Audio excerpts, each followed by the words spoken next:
Hi, everybody. It's Ken Iverson again in Kent, Washington, USA on September 9th, Thursday. It is now 21 minutes to 9 in the evening, Pacific Daylight Time. I am recording this evening on who I am. Who is this guy, Ken Iverson, and why the heck is he talking about all these things on YouTube? So, I just gotten through my career at Stanford University. I graduated. I'm looking up now at my degree. That's an interesting story. Leland Stanford Junior University. Kenneth Alfred Iverson, graduation with distinction, and that was 1965. The degree has 1966. I took my last class in December of 65.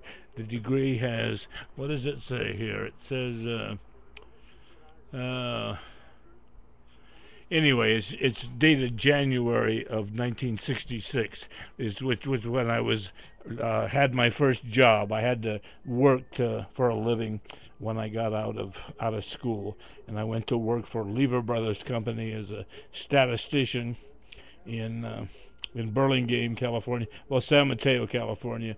Then we moved to Burlingame, California. I worked in the sales office as a statistician. I was really a reports clerk, making $89 a week.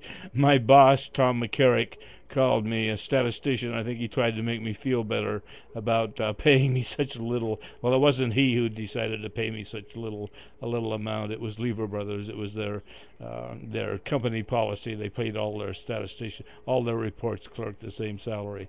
So anyway, I worked for Lever Brothers, and then.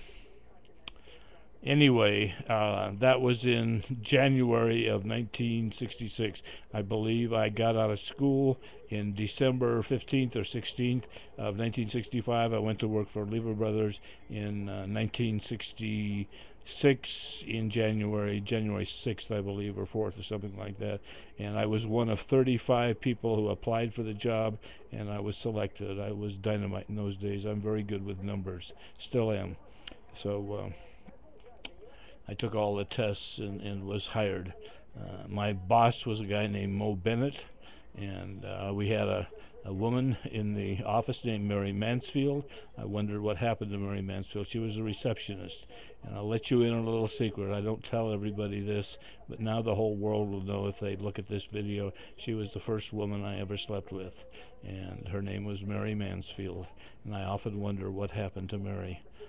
She moved to uh, Lincoln, Nebraska, to be closer to her mother. She had two children. She was divorced and had two children, and she moved to Lincoln, Nebraska.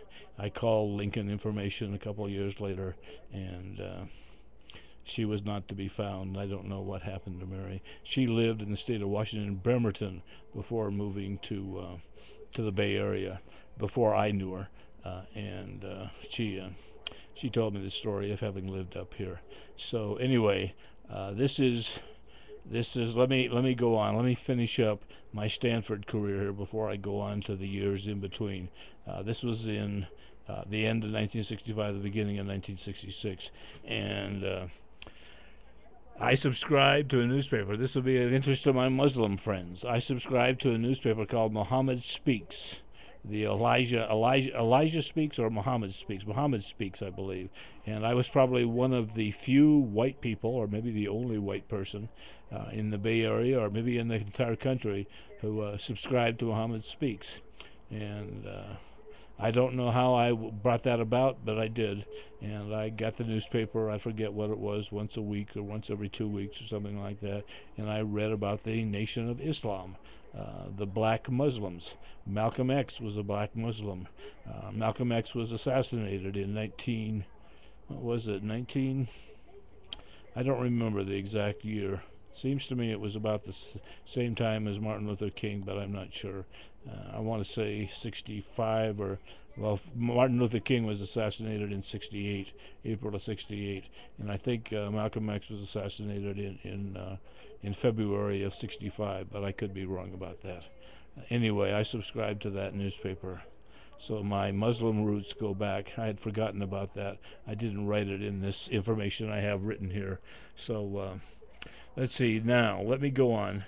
Uh, let me go on here. Since 1965, since I got out of Stanford, I worked on the War on Poverty, the Lyndon Johnson War on Poverty. Uh, I was legal aid. I worked for the Legal Aid Society of Santa Clara County. My boss was a guy named Harold Galloway, who had been an attorney in I believe, the Justice Department in Washington D.C. And he came to San Jose, and he was hired as the lead attorney in the Legal Aid Society of Santa Clara County in San Jose, California.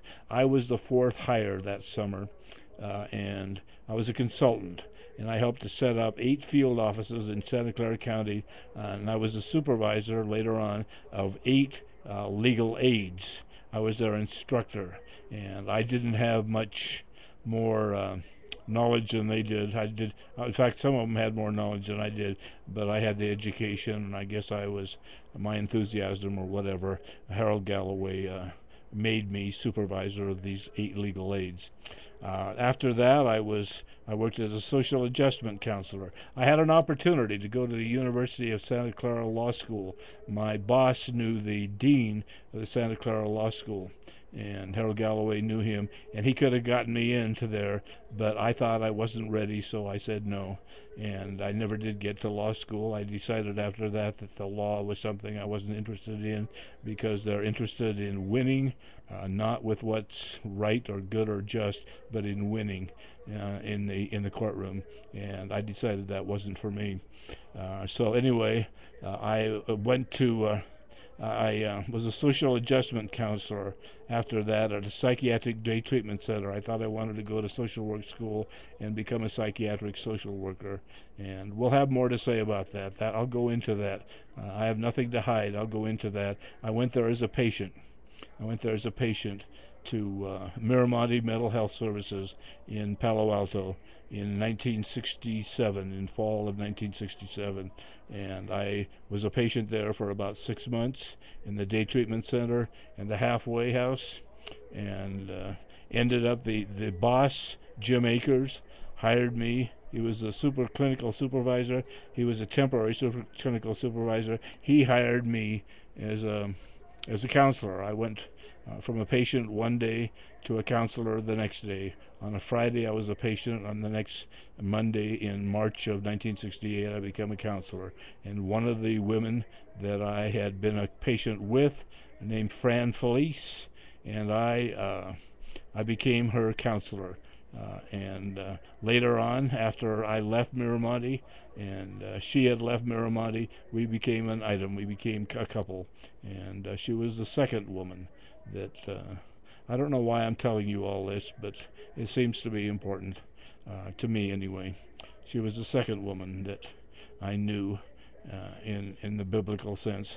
So I led groups in Miramonte, psychodrama group. I was a good psychodramatist. Small group therapy, did one-on-one counseling with 5 to 8 members, patients. We were called members, not patients. We called each other members.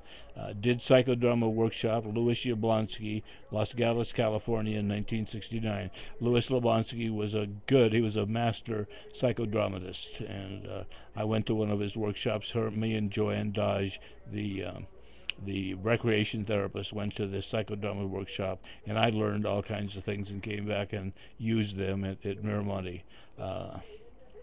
I took the in-service class on 36 systems of psychotherapy. That was through UC Santa Cruz Extension. Cleo Ulau was the instructor. She's since passed away. She was a social worker, a good woman. Cleo Ulau was a very good woman. I took a class on drug use at San Jose, California in 1970. I worked for Interplast in 1975. Interplast was a group of Stanford plastic surgeons who volunteered their time and efforts to correct cleft lips and palates of children in such countries as Honduras, San Pedro Sula. That was the name of the city where and in Honduras. Dr. Don Laub, Laub, headed the Stanford contingent out of the Stanford Medical Center. I was supported in the U.S. only and helped with fundraising for this all-volunteer effort. These were committed men and women, the surgeons and the anesthesiologists and the nurses who went to San Pedro Sula. And it was expanding about the time I left. We were in the Pacific Ocean and also in Africa and so on. Now there are groups, Roma Downey is one of them, that is sort of the spokesperson for another group. I forget, Angels with Smiles or something like that. Anyway, this was in 1975 that I was associated with Interplast. I am retired and live in public housing, the King County Housing Authority, funded partly by HUD. Income is $720 a month, SSI, that's for disabled and seniors and blind people. I am disabled. I have two disabilities, a mental disability, and I also have a physical disability. I'll talk more about that at some other time. I was a speaker at a televised news conference intended to rectify a HUD counting funding error for the housing authorities nationwide in January 15th of 2003. And you see over there, in my entertainment center, I have a tape that was on Como television and King television that noon and evening on January 15th of 2003. Rhonda Rosenberg, who I mentioned in another video, was good enough to send that to me, and sometimes I take a look at that when I'm feeling down. I was spokesperson for the group of 14 Eastern European residents, all of them seniors and most political and religious refugees, meeting with our Washington State representatives in Olympia, Washington. We discussed issues relating to Medicare and Medicaid. I'm on Medicaid presently. I'm also on Medicare now. I'm a senior now, so I qualify for Medicare, and the Medicaid picks up the supplemental part of my insurance. I'm a poor person, so I don't have private supplemental insurance. My mother has ARP, for example. I do not. I'm on Medicaid. We had a Russian interpreter who since has become the support service coordinator for Mardi Gras, the name of the senior high-rise building where we reside on the East Hill of Kent, Washington, USA. That was on January 30th, 2003. The support services coordinator, Sergei Nikitin, was an MD in the old Soviet Union, an OB-GYN. Now he's a support services coordinator, and before that he was an interpreter. When we went to Olympia in January of 2003, he was the interpreter for the Russian and Ukrainian speakers who were there that day. I'd say I love the people where I live. And most of the other residents love me as well. Not all of them. Some of them don't. Some of them won't even speak to me.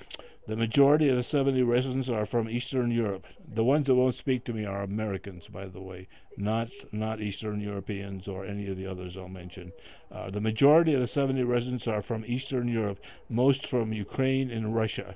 We have an international mix of residents with an Indian couple, several Vietnamese, and a Somali couple, Abdi and Fatima Barut. Abdi and Fatima Barut. I saw them this afternoon. I said, "Come stai?" That's "how are you" in Italian. I said, "Bene." That's good. We communicate in Italian as they do not speak English. In Somalia is a former Italian colony. My home health care worker, Lucy Wangugi from Nairobi, Kenya, tells me they speak a little Swahili but are not fluent in it. I know enough Russian to carry on a conversation about the weather and such. And I do communicate with Abdi and Fatima Barut in Italian because, as I said, I spent 6 months in Italy and I do speak some Italian. My Hungarian-born partner, how are we doing on time here? My Hungarian-born partner Agnes Nagy and I spent the month of April 2005 in Budapest, Hungary, and Oradea, Romania, at the time of the death of Pope Paul II and Benedict XVI becoming the new pope. We watched this on Romanian television live as we were in the same time zone, as Rome. We visited and stayed with Agnes's niece and nephew, Chaba and Edita Luța. Both are on Facebook, and I've called Edita in Romania on Skype. We talked for 45 minutes recently. We're just about out of time. She does not speak English at all in 2005. She has taken English classes for